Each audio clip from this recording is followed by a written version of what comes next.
नमस्कार, मी भरत जाधव, प्रथम नगरसेवक भाजपा। आज आपल्याला फेसबुकच्या माध्यमातून, इंस्टाच्या माध्यमातून संपर्क साधत आहे, कारण की गेली 20-25 दिवस झालं माझा व्हॉट्सअप 9820242220 बंद करण्यात आलेला आहे। का बंद करण्यात आला ते कळू शकलं नाही। प्रचंड प्रयत्न करतो परंतु सुरू होत नाही।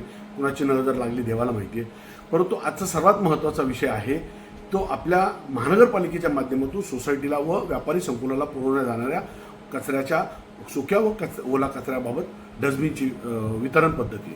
आपल्याला माहीत असेल की गेल्या 5-7 वर्षापासून सर्वात जास्त या विषयावर पाठपुरावा करणारा एकमेव व्यक्ती आपण असू, किंबहुना आपण अशा पद्धतीने तीव्रतेने भूमिका मांडलेल्या आहेत जनतेच्या की ज्या अनावश्यक कामापोटी, कॉन्क्रीटच्या कामासाठी शेकडो करोड रुपये खर्च करतायत, अनावश्यक उद्यानामध्ये पाहिजे तशा पद्धतीने आवारेमाप खर्च करतायत, बोगस गटारांसाठी, बोगस कामांसाठी खर्च, परंतु त्याचा जनतेला पाहिजे तेवढा आज आपण रस्त्याची अवस्था पाहतात। लाखो करोड रुपये रस्त्याच्या डांबरीकरणासाठी खर्च केले। पहिले चांगले रस्ते होते, त्याच्यापेक्षा आता दुरावस्था करून टाकलेले आहे। म्हणजे याच्यावर विचार करायचा की महानगरपालिकेमध्ये कशा पद्धतीने कारभार चाललेले आहेत आणि आपले प्रतिनिधी काय करत आहेत।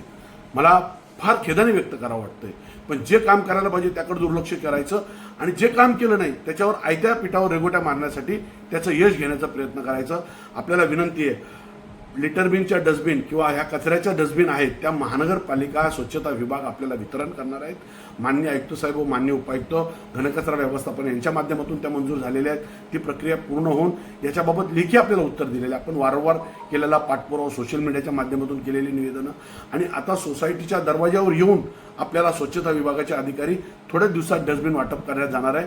हे कोणत्याही नगरसेवकाचं किंवा कोणत्याही व्यक्तीचं श्रेय नाही, हे आपण केलेलं पाठपुराव्याचं श्रेय।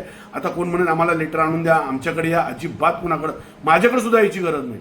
आपल्याला आपल्या सोसायटीतील घरांच्या संख्येनुसार आपल्याला ओल्या कचऱ्याची व सुक्या कचऱ्याची डस्टबिन मिळणार आहे, ती आपण घ्यायची। सोबत आपल्याला ॲफिडेव्हिट दिलं जाणार आहे, ते ॲफिडेव्हिट सही करून त्यांना द्यायचं आणि एक ॲफिडेव्हिट आपल्या रेकॉर्डला ठेवायचं, कारण की 2 वर्षांनी 3 वर्षांनी आपल्याला कधी भेटलं हे आपल्याला कळलं पाहिजे। आणि त्या डस्टबिनचा आपण सर्वांनी उपयोग आपल्या कचरा व्यवस्थापनासाठी करावा आणि कसल्याही भूलथापाला बळी पडू नये। आणि जे खोटे श्रेय घेतात आणि विकास कामात आडवे येतात